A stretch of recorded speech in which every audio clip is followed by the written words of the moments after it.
નમસ્તે દોસ્તો, આજે તમને ઉધરસ માટેનો એક દેશી ઘરગથ્થુ સચોટ અને એકદમ સરળ ઉપાય બતાવવાની કોશિશ કરી રહ્યો છું। માટે તમામ દોસ્તોને નમ્ર વિનંતી કે વિડીયોને લાઇક, શેર અને ચેનલને સબસ્ક્રાઇબ કરજો। મિત્રો, ઋતુ પરિવર્તન થાય એટલે એની સીધી અસર સૌ પ્રથમ આપણા શરીર ઉપર પડે છે અને એને લીધે વાયરલ ઇન્ફેક્શનની સમસ્યાઓ થાય છે અને શરદી ઉધરસ જેવી સમસ્યાઓ સતાવે છે। હવે મિત્રો, ઉધરસ છે એ ગમે તે ઋતુમાં થઈ શકે છે, પરંતુ ખાસ કરીને ઠંડીમાં અથવા શિયાળાની ઋતુમાં શરદી ઉધરસની સમસ્યા વધારે સતાવતી હોય છે। મિત્રો, આપણને શરદી ઉધરસ થાય ત્યારે શરદી તો મોટે ભાગે 2 કે 3 દિવસમાં બંધ થઈ જાય છે, પરંતુ ઉધરસ છે એની સમસ્યા લાંબો સમય સુધી સતાવતી રહે છે। મિત્રો, શરદી થાય એટલે ગળું બંધ થઈ જાય, નાકમાંથી પાણી પડવા લાગે, આવું બધું થાય 2 દિવસમાં કે 3 દિવસમાં શરદી બંધ થઈ જાય છે, પરંતુ આ શરદીમાંથી પછી ઉધરસ થાય છે અને આ જે ઉધરસ થાય એ ઘણી વખત લાંબો સમય સુધી આપણને હેરાન પરેશાન કરે છે। ઉધરસ થાય એટલે તમારે રાત્રિની ઊંઘ બગડે, ક્યારેક તો બાજુવાળાની ઊંઘ પણ આપણી ઉધરસને લીધે ખરાબ થતી હોય છે। મિત્રો, નાક અને ગળામાં એલર્જી એ ઉધરસ થવાનું મુખ્ય કારણ છે। શરદી ઉધરસ ફ્લૂ કે વાયરલ ઇન્ફેક્શનથી થાય છે। મિત્રો, ઉધરસ 2 પ્રકારની હોય છે, સૂકી ઉધરસ અને કફવાળી ઉધરસ। એમાં જે સૂકી ઉધરસ છે એ ખૂબ જ પીડાદાયક હોય છે। આ ઉધરસની સમસ્યા ઘણા લાંબા સમય સુધી વ્યક્તિને હેરાન કરે છે। હવે મિત્રો, હું તમને જે ઘરગથ્થુ અને એક સરળ ઉપાય બતાવવા જઈ રહ્યો છું એ આ બંને ઉધરસમાં એકદમ અક્ષીર ઇલાજ તરીકે કામ કરે છે। હવે તમારે શું કરવાનું છે, તો સૌ પ્રથમ કરિયાણાની દુકાનથી 100 ગ્રામ અજમો લઈ આવવાનો છે। અજમો લાવ્યા પછી તમારે અજમાને પલાળવાનો છે પાણીમાં, એની અંદર મીઠું અને હળદર ઉમેરી અને મીઠા અને હળદરવાળા પાણીમાં અજમો પલાળવાનો છે। આખી રાત પલળવા દેવાનો છે। ત્યારબાદ સવારે આ અજમાને પાણી કાઢી અને અજમો છે એ સૂર્યના તાપમાં સૂકવી દેવાનો છે। સૂર્યના તાપમાં 1 દિવસ બરાબર સુકાવા દેવાનો છે। આખો દિવસ સૂર્યના તાપમાં સુકાઈ જાય ત્યારબાદ આ અજમો છે એને શેકી લેવાનો છે।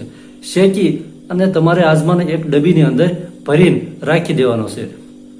બીજું શું લેવાનું છે, તો બીજું એક દેશી ગોળ લેવાનો છે। મિત્રો, દેશી ગોળ, ત્યારબાદ તમારે શું કરવાનું, આનો ઉપયોગ કઈ રીતે કરવાનો છે, રાત્રે તમારે જ્યારે સૂવાનો ટાઈમ હોય ત્યારે સૂતા પહેલા તમારે શું કરવાનું છે, તો 2-3 ચમચી અજમો લેવાનો છે અને એક મોટો ટુકડો ગોળનો લેવાનો છે।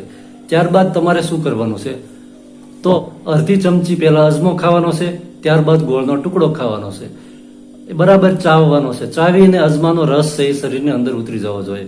ત્યારબાદ ફરી તમારે અડધી ચમચી અજમો અને નાનો ટુકડો ગોળનો ખાવાનો છે।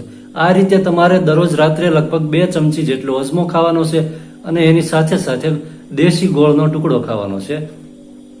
ત્યારબાદ આટલું કર્યા પછી તમારે 1 ગ્લાસ હુંફાળું ગરમ પાણી એની ઉપર પી જવાનું છે અને તમારે સૂઈ જવાનું છે। ત્યારબાદ મિત્રો, તમારે સવારે ઉઠો ત્યારે સવારે ઉઠીને સૌ પ્રથમ તમારે આ ક્રિયા બીજી વાર કરવાની છે। સવારે ઉઠીને તમારે 1 ચમચી અજમો લેવાનો છે, એને 1 ચમચી અજમામાંથી થોડો અજમો ખાવાનો છે, પાછો ગોળનો ટુકડો 1 લેવાનો છે, 1 ચમચી અજમાને 2-3 વાર ચપટી ભરી અને ચાવી અને ખાઈ જવાનો છે અને ભેગો ગોળનો ટુકડો પણ ખાવાનો છે।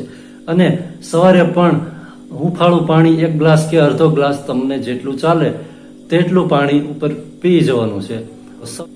ઉધરસ છે એ તમે ગમે તેવી દવા લ્યો તોય મોટે ભાગે 2 કે 3 દિવસમાં મટી શકતી નથી। તમે આ પ્રયોગ લગભગ 5, 6 થી 7 દિવસ કરશો એટલે લગભગ તમારી ઉધરસ છે એ 100% દૂર થઈ જશે। ઉધરસની સમસ્યામાંથી તમને 100% છુટકારો મળી જશે। માત્ર 2 જ વસ્તુ તમારે લેવાની છે, એમાં પણ ગોળ તો બધાના ઘરે હોય જ, અજમો કદાચ ન હોય તો કરિયાણાની દુકાનથી અજમો લઈ આવવાનો છે।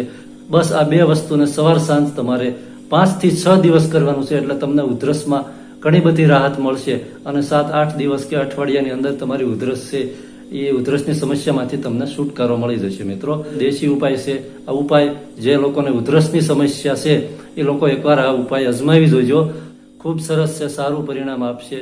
ધન્યવાદ મિત્રો। જે લોકોના શરીરમાં ગરમી હોય અને તાસીર ગરમ હોય એ લોકોએ આખા દિવસ દરમિયાન માત્ર 1 ચમચી જ અજમાનો ઉપયોગ કરવો। ધન્યવાદ।